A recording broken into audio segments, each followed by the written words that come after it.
Olá, sejam muito bem-vindos e bem-vindas ao videocast do FGV Incompany Insights em parceria com a revista GV Executivo. Esse é o espaço de conexão entre a ciência, o mundo acadêmico e o mundo corporativo. E as organizações vivem o desafio de equilibrar desempenho, propósito e sustentabilidade, mas uma boa parte dos incentivos não atingem os resultados esperados. Mas por quê? Sim, a gente está falando sobre remuneração variável.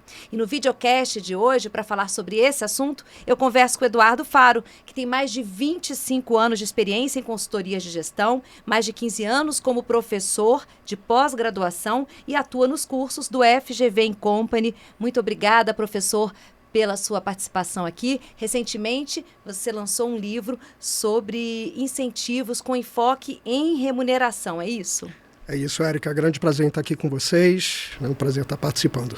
Vamos saber mais sobre esse livro, né? E sobre essa caixa preta e remuneração, que é um assunto bem delicado. Eduardo, conta um pouco pra gente, né? Como é que começou, né? Resumidamente, a sua experiência na área de gestão, né? E como é que surgiu o interesse por esse assunto sobre incentivos? Para quem a gente está ouvindo a gente agora, né, esse assunto parece amplo. Mas que tipo de incentivo a gente está falando, né, e para quem a gente está falando? Legal, Érica. Vamos lá, eu tenho 25 anos de experiência aí como consultor, como executivo em organizações, e desde o começo da minha carreira eu comecei a trabalhar com o tema de incentivos e remunerações variáveis, que é um tema, né, bastante amplo e muitas vezes é, como você disse, uma caixa preta, né, porque ele é muito rodeado de metodologias, critérios técnicos que muitas vezes são difíceis de serem compreendidos para quem não é, né, da área. Ao longo dessa jornada, né, eu percebi que os incentivos, muitas vezes eles não eram tratados da forma como eles poderiam ser tratados, do ponto de vista de serem ferramentas de criação, desenvolvimento de cultura, de alinhamento estratégico, e muitas vezes eles são vistos como puramente instrumentos remuneratórios, né? Uma preocupação muito centrada em ser competitivo no mercado, oferecer pacotes de incentivos que atraiam, retenham, né, pessoas, e essa é uma visão bastante parcial do poder que os incentivos podem trazer. Eu acho que vale a pena comentar que quando a gente fala de incentivos é um termo bastante grávido, né? Muita coisa cabe aqui dentro. Mas a gente poderia começar fazendo uma primeira distinção entre os incentivos que são aqueles intangíveis, né, que muito se fala hoje, e muito tem sido atribuído a eles, né, os grandes, né, o maior poder de retenção, de atração, de engajamento de pessoas nas organizações. E tem toda uma parte de incentivos que se referem a aspectos tangíveis, quantificáveis, né, onde entram aí, além das remunerações variáveis, por exemplo, os benefícios. Então, eu quis dar enfoque especificamente no tema incentivos, remunerações variáveis, por acreditar que esse tema é um tema que tem grande poder de fazer esse alinhamento, né, estratégico dentro das organizações. Legal. E você disse que uma boa parte dos incentivos não atinge os resultados esperados. Por quê? Eu costumo, né, e no livro eu uso essa expressão, né, eu costumo dizer que incentivos têm efeitos adversos. Então, assim como medicamentos, quando mal ministrados ou ministrados na dose inadequada, eles podem acabar gerando alguns efeitos não desejados. Então, não é incomum, né, a gente ver programas de incentivos e de remunerações variáveis, onde eu tenho sim competitividade de mercado, tenho capacidade de atrair e reter talentos, mas eu não estimulo trabalho em equipe, não estimulo colaboração, uma visão sistêmica da organização. Ou muitas vezes eu acabo estimulando nas pessoas que são incentivadas, em particular em executivos, uma visão muito curto-prazista, né, onde o resultado é entregue ali no período de 6 meses, 1 ano, mas não há uma preocupação no longo prazo e com a sustentabilidade desse resultado no longo prazo. Então, esses são alguns exemplos, né, de efeitos adversos, né, que eu cito no livro e que muitas vezes a gente não está atento a eles para quando a gente faz design de incentivos. Você aborda esse tema no seu livro de que forma, né? Existem exemplos práticos, um framework, indicadores, né, de desempenho, metas ou boas práticas? Como é que você trata esse tema aí no seu livro? Tem um primeiro framework, né, podemos chamar assim, que é o que determina a minha estratégia de incentivos, né? E aí eu estou partindo de uma premissa que a gente vai adotar uma abordagem estratégica de incentivos. O que isso significa na prática? Que a gente não vai ser reativo em relação a eles. O que é ser reativo? É quando, em função das pressões e acontecimentos do mercado, eu resolvo mudar.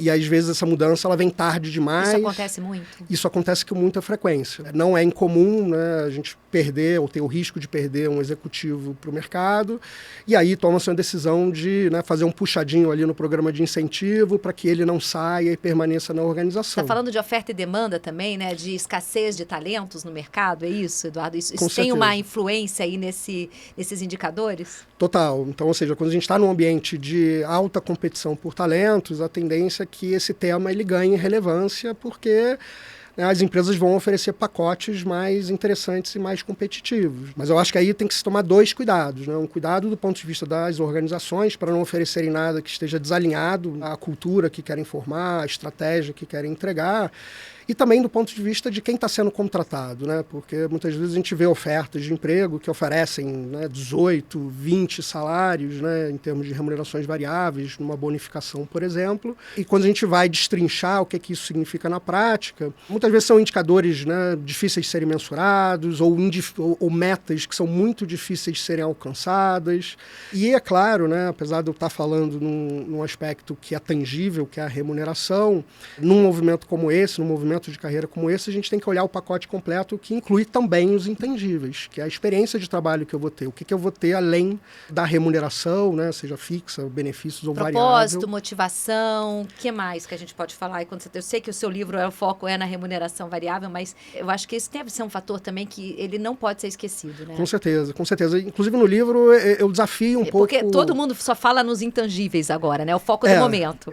Agora os intangíveis viraram um pouco moda, né? Uhum. E eu acredito muito neles, né? Eu gosto de analisar os intangíveis do ponto de vista de um conceito, né, que muitas empresas vêm adotando nos últimos anos, que é a proposta de valor ao colaborador, proposta de valor ao empregado, né, o EVP, que envolvem aspectos diversos. Podem envolver aspectos ligados à remuneração, mas também envolvem autonomia, envolvem o orgulho que eu tenho de trabalhar numa determinada marca, envolvem as perspectivas de crescimento que eu tenho na organização, qual o impacto e propósito daquela organização, né, no ambiente que ela atua, né, seja com fins lucrativos ou sem fins lucrativos. Apesar do livro ser sobre incentivos e remunerações variáveis, eu também trago uma visão bastante crítica na ênfase que as organizações muitas vezes dão para esses aspectos mais quantitativos. Assim, acho que tem dois cuidados que a gente tem que tomar. Um é, a gente não pode ver como questões polares, né, ou seja, eu ter propósito, eu ter desenvolvimento, eu ter autonomia, como se é algo que anula o efeito dos incentivos e vice-versa. Elas são práticas, né, e são experiências que são complementares. Então, é um pacote. É um pacote, exatamente. Uso até esse termo no livro, que é um pacote de remuneração e recompensas que a gente recebe numa experiência de trabalho. E isso tem que estar integrado. É aquela visão de que, olha, basta eu oferecer um incentivo que eu vou ter o resultado que eu desejo, né, que é uma visão bastante behaviorista, bastante antiquada, já está mais do que provado que ela não se sustenta. Agora, por outro lado, né, a gente diz, não, tudo é uma questão de propósito, de desenvolvimento, de autonomia, também não resolve o problema. A não ser que a gente esteja fazendo trabalhos voluntários, né, que a gente não tenha a expectativa de ter algum ganho financeiro, a remuneração e incentivos continuam tendo um peso muito, muito importante. Tá? E por onde começar esse processo para construir, né, uma boa prática, uma boa política de incentivos, né, as principais estratégias para alinhar os incentivos aos objetivos e a cultura, organização? Por onde começar? É o RH que começa isso? É o líder que começa? Por onde começa esse processo? Perfeito. Olha, normalmente esse é um processo que o RH puxa, né, essa discussão, mas é fundamental que ela seja patrocinada pela alta liderança, que a alta liderança veja, né, nesse movimento de sofisticar, melhorar, rever os seus incentivos, não como um movimento somente de mexer na remuneração das pessoas e definir o quanto que as pessoas ganham, mas sim de alavancar processos de mudança, para alinhar estratégia organizacional, para desenvolver cultura, né? Então, eu costumo dizer que assim, tem algumas perspectivas importantes que têm que ser consideradas, né? Uma parte delas é olhar para fora, né? Que isso a gente não tem como fugir. Então, a gente precisa entender quais são os mercados com os quais a gente está competindo, quem são os competidores de pessoas no mercado que podem roubar talentos de mim. Eu tenho que entender quais são os marcos legais, regulatórios, que determinam como eu posso incentivar e remunerar as pessoas, e que no Brasil isso é bastante desafiador. Eu tenho que olhar para as tendências de mercado, o que está acontecendo com a força de trabalho, né? E aí tem fenômenos bastante importantes, né, que vêm desde a entrada de novas gerações, né, no mercado de trabalho, que trazem novas expectativas diferentes das gerações anteriores, como também o processo de envelhecimento da força de trabalho, que vai certamente impactar a forma como a gente pensa a remuneração e incentivos. Então, esses aspectos são um olhar para fora, né? E tem um olhar para dentro, que é o que eu quero alcançar, onde eu quero chegar com isso, qual a minha estratégia organizacional, quais são as características da minha organização que vão determinar como que os meus incentivos são modelados, como que eles vão funcionar, e até quais são as expectativas das pessoas, né? O que as pessoas valorizam ou não valorizam. Tem que ter um poder de escuta também para entender e de reavaliação também desses resultados, né? Perfeito. Então, assim, atender a essa expectativa das pessoas é um ponto crítico, por um lado, mas, por outro lado, pode ser que eu esteja no momento de fazer uma transformação, um turnaround, onde a expectativa das pessoas pode ter um peso menor, né, do que a minha estratégia. E justamente os programas de incentivos, né, eles servem também para acelerar processos de mudança. Dependendo de como eu remunero um time, por exemplo, eu posso estimular comportamentos mais individualistas, focados em resultado, vamos dizer assim, sangue nos olhos, ou eu posso estimular mais colaboração, sinergia, trabalho em equipe. Tem que saber o que eu preciso mudar no perfil da minha força de trabalho para eu escolher qual é o melhor tipo de incentivo que eu vou aplicar. Você divide no seu livro, né, essa questão em 3 perspectivas aí, né? A perspectiva do RH, como é que fica o papel do RH, a liderança que tem que engajar, qual que é o papel do líder que precisa engajar suas equipes e também dos conselheiros. Fala um pouquinho aí, dividindo mais detalhadamente aí, primeiro sobre o ponto de vista, acho que da liderança, né, que é super importante também. Legal. Eu vejo que esse tema dos incentivos, ele tem uma grande oportunidade, né, de letramento, né, vamos dizer assim, junto às lideranças e de participação mais ativa das lideranças na discussão de como que eles são modelados, que tipo e qual a forma que eu vou incentivar as pessoas. Como se disse no começo, né, esse é um tema que ele tem uma característica muito técnica, né, alguns incentivos, por exemplo, como stock options, por exemplo, são extremamente técnicos, existe todo um linguajar próprio e que muitas vezes isso acaba afastando, né, os especialistas de remuneração dos líderes, né, que na verdade são aqueles que vão aplicar, né, essas soluções para promover mudanças ou engajar os seus times. Então, acho que tem, assim, uma grande oportunidade, né, de abrir um pouco essa caixa preta, né, como a gente falou no começo, para que as lideranças entendam melhor quais são as alternativas e até as limitações, né, que a gente tem em relação aos incentivos, porque nem tudo é possível, até por questões legais. E participar de forma mais ativa nessa construção, trazendo muitos subsídios em termos de, olha, o que eu quero de comportamento da minha equipe? O que hoje não está funcionando e que eu quero que mude com a introdução desse incentivo? Quer dizer, a remuneração variável como estratégia de gestão. É isso. Perfeito. Né? É isso que o RH tem que buscar também junto com a liderança. Exatamente. Então, acho que para a liderança, acho que ela tem esse papel, né, de se envolver, de, né, se informar sobre como que os incentivos funcionam. E o RH tem o papel de abrir um pouco mais essa caixa preta e de escuta, né, junto à liderança para entender quais são as melhores soluções em termos de incentivos para resolver os problemas e desafios da liderança. E os conselheiros?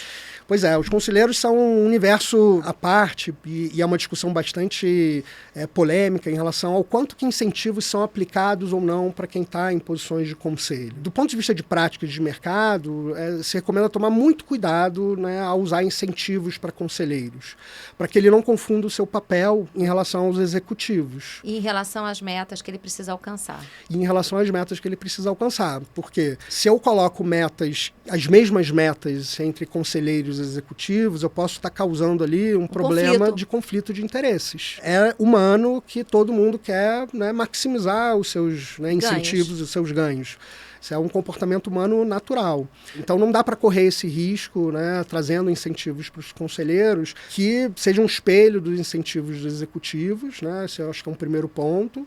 Um outro ponto é que os conselheiros, eles deveriam ter, se incentivados, eles deveriam ter uma visão de longo prazo. Eles deveriam ter outros indicadores que olhassem muito mais a geração de valor e a sustentabilidade do negócio ao longo de anos. É claro que isso é desejável para executivos também. Mas para conselheiros... A gente está falando de um patamar acima, né? Assim, no sentido de visão, né? De visão. O conselheiro, ele tem que garantir que essa organização ela seja próspera ao longo do tempo. Ele não pode ser avaliado por indicadores que vão estar medindo ali a lucratividade em um ano.